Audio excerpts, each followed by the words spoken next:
Ternyata Honda belum siap untuk menjual versi produksi dari SUV RS yang katanya bakal jadi rival Race, Rocky, Sonet, Magnite, dan lain-lain. Tapi nggak apa-apa, kita bisa coba mobil Honda yang lain, yaitu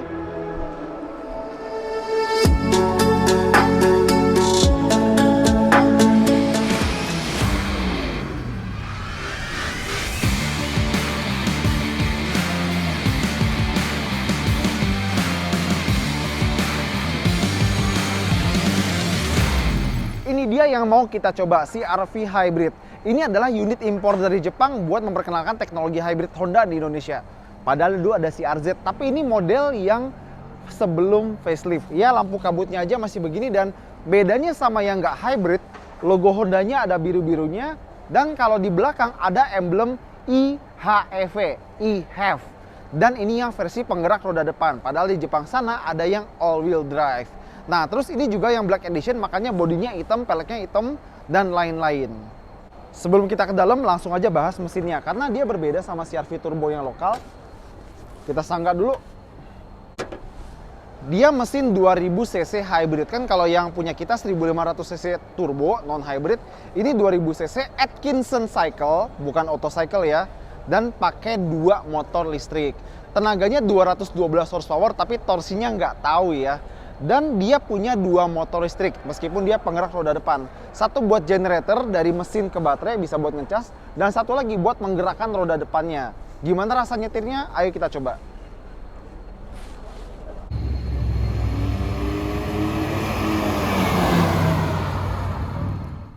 Tadi kita udah bahas bagian luarnya, sekarang bagian dalamnya. Apa bedanya sama Honda CR-V yang lokal? Pertama-tama, dia udah pakai instrumen full LCD. Kan kalau versi Indonesia ya, dia pakai jarum analog sama speedometer yang digital, tapi dia pakai full LCD dengan indikator khusus hybrid. Berarti yang punya kita yang sebelum facelift itu speknya diampasin ya. Cuma untung sekarang lebih bagus ya. Bagus. Sama di setir dia udah ada Honda Sensing, ada adaptive cruise control, lane keep, dan lain-lain. Lagi-lagi itu berarti yang kemarin yang 2017 itu speknya CR-V-nya ampas, cuma sekarang syukur udah dibenerin. Terus kalau kita lanjut ke tengah, kita bisa lihat ini head unit kecil ya, tapi ini asli dari Jepangnya. Karena seperti gue bilang, mobil ini masih impor langsung dari Jepang. Nah ini petanya aja peta Jepang, tulisannya juga tulisan Jepang. Nih, kecil ya. Sama di bagian bawah kita dapat AC, dual zone, oke biasa, dan ada jok pemanas. Nih, kita pencet. Di depan dan di belakang juga ada.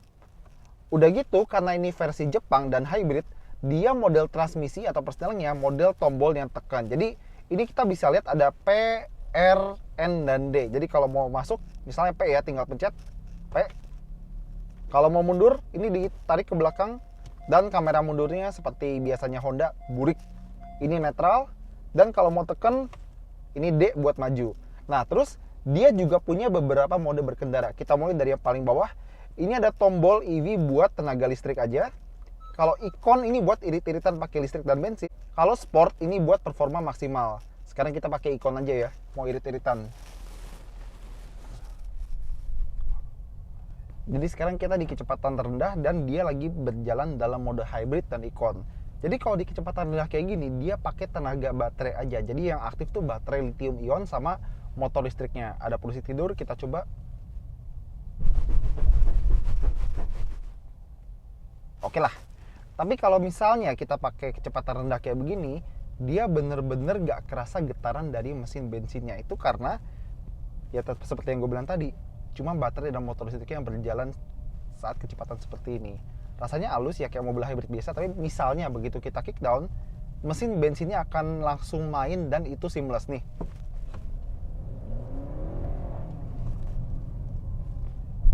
Ya jadi pertama-tama ada instant torque atau tarikan instan ala mobil listrik atau mobil hybrid.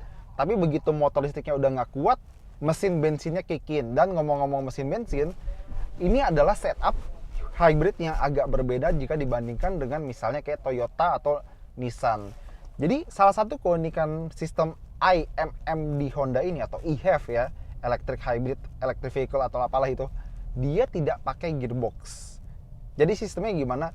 Kalau kecepatan rendah gini dia kan pakai baterai sama motor listriknya. Nah mesin bensinnya nyala kalau baterai sama motornya udah nggak kuat dan transisinya itu halus.